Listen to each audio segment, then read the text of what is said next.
It is time to learn more about what to expect from the Broncos offense, studying the Giants offense. And this is Pat's playbook. We take it up to a Monday night matchup where the Eagles are just losing game after game after game.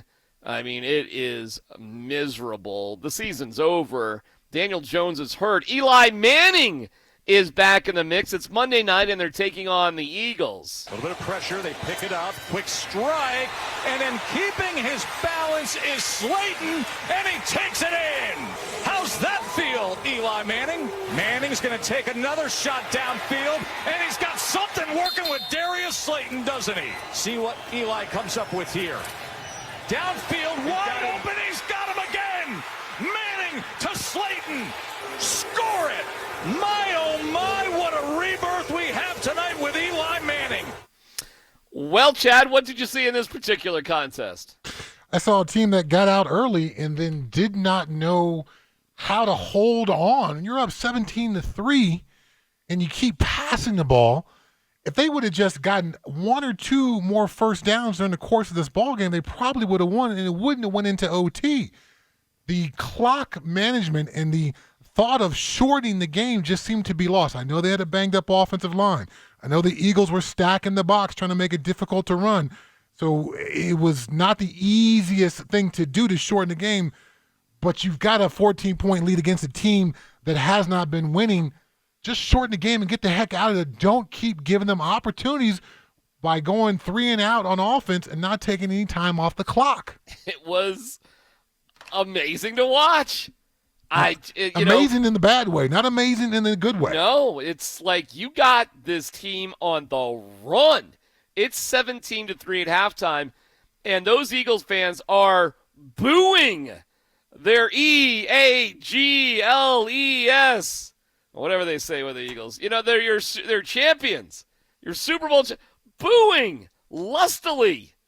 I mean, it was something else, man. Time to just stick the dagger in it. One more score would have ended that game. That's it. That's all you needed. Score one time somehow and you win the game. You didn't even need that. Again, a couple more first downs. Shorten the clock. Run the ball a few more times. There were a couple of nice Saquon runs in there. So if you could have just dialed up a couple of more positive running plays or just been methodical and not trying to go with chunks down the field and just eat up the clock a bit more. And even if you don't score points, if you had a 5-minute drive, that was enough. But to have a drive for a minute 19 or 2:14 and you give the ball back to them, you didn't shorten the game. You gave them another opportunity. They figured your defense out. They got themselves back in the game, and then they won in OT because your defense was worn down. You didn't protect your defense. Okay, so as a play caller, what did you learn about Pat Shurmur in this particular game? The ability to go with your 4-minute offense early and shorten the game just wasn't there.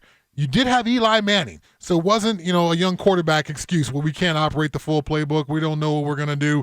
You had Eli Manning. I know your offensive line was banged up, and one of them went out during this game.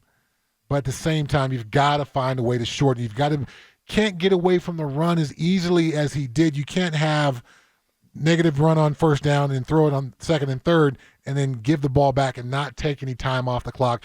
The clock management, as far as the overall game plan, where you were in the game, what you needed to execute to win the game, those pieces did not come together. That's why the Giants lost. This game was actually more concerning to me with Pat Shurmur coming to the Broncos than any of the other games. Because in all the other games leading, and they just lost their 9th game in a row, by the way, by dropping this one. But almost all the other games, Chad, they were trailing because their defense isn't very good either. So they've been losing, and almost every single game this entire year, they've been losing in the fourth quarter. So, okay, I get it. Things get a little sticky in the fourth quarter when everybody knows what you're going to do. But in this particular instance, the Eagles came back and tied it up. But the Giants even had the ball with like a minute 50 to go and all their timeouts. Yeah. And they still couldn't do anything. Yeah, it was poor. It's just poor. It was just a poorly called game considering you had the lead. Chad, they had the lead. Yes. The team is on the ropes. You've got it. You've got Saquon Barkley. You've got Eli Manning, who nobody is even asking Eli Manning to make dramatic throws at that point. You're up 17-3. Think and dunk. But who cares? Let's go back to the Broncos last year. There were several games where they had the lead and then gave it all up. Right. So is this any worse than what we had last year? Is this a shade or two better? Why the heck did we hire Pat Shurmur? Like, I get it, and we just had Sal Paolantonio, and he's talking about, like, receivers getting open. And I'm like, yeah, all right.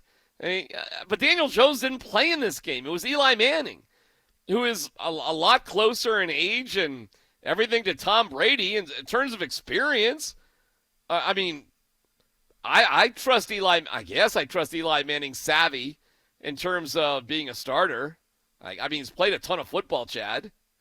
With Eli coming off your bench, you as a coach, that would give me some confidence. Hey, I got literally, especially with the lead, especially when you're winning in the second half, a potential Hall of Fame quarterback coming off the bench to fill in for my rookie who's out. I can call the full game plan. Nothing's going to be past this guy. He's going to know how to read the defense. We're not going to make these rookie errors out there.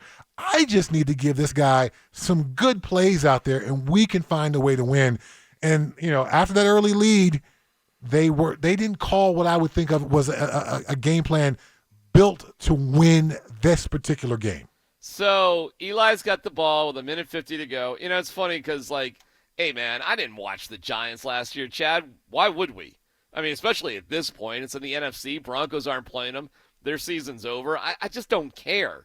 So now when I'm watching these games, it is seriously like I'm watching them for the first time because I don't remember what they did in any game. So I sit there, and I'm very much on purpose, I'm not peeking ahead. I don't know what the score of the game is as I'm watching the game.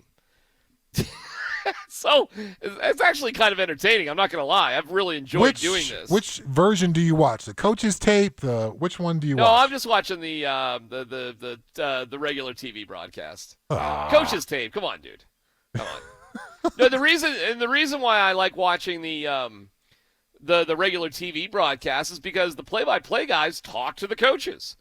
They talk to the players. They give you a vibe of what's going on and what's happening, and if you can read between the lines a little bit, you can figure things out. You can figure out, well, whose fault is this really? You can figure out, man, this guy's really in trouble. I like the drama, Chad. You're watching – when you watch the All-22, you're just watching it with no sound whatsoever. Nope. I don't want the sound. The play will tell me everything that I need to know. Everything that I need to know was on that screen for me. Yeah, but I don't think I'm going to see shots of Eli's, wife if I'm watching the All-22. I get her, I get Peyton in the box, I get Eagles fans booing the team as they go through the tunnel. I get Booger McFarland on his farewell performance on Monday Night Football. I get it all, dude. I get it all. All right, so I don't even know what to do. I know you're back tomorrow. Do you want to watch another? Maybe we should watch a game that they win to figure out, because I know they win 2 more games this year somehow. I don't know how, but let's watch a win, and maybe this is now the 3rd game I've done this. Maybe when we do it tomorrow, we will come in and actually have some positive things to say. Because this is 3 games, and 3 games where I walk away very unimpressed. The first one was football 101, not understanding sudden change and not understanding very, basic football offensive coordinator scenarios. This one was 4-minute situation, not knowing how to close out a game, not knowing how to shorten a game. So hopefully there's a game where we go, hey, man, that was well called. And, oh, I see why you did that. That makes sense. That was some good stuff right there. And, wow, that was creative. Those are things I have not said yet watching these Giants games. All right. Well, they're playing in Miami next week, Chad, so can you beat the Dolphins? Pat's Playbook. It's been a learning experience. I'm thinking of Sal, like, yeah, you get a receiver, it's going to help the offensive line. I'm like, yeah. We got Drew Lock. We don't have Tom Brady. Tom Brady will help the offensive line. Maybe Peyton Manning will help it out. We don't have that guy. No. We got Drew Lock. We need a guy who needs to be helped We by got a his offensive guy. line. We got a guy that Pat Shurmur didn't want. He picked Daniel Jones. That's not lost on anybody, right? He could have picked Drew Lock if he wanted to. He didn't. He took Daniel Jones.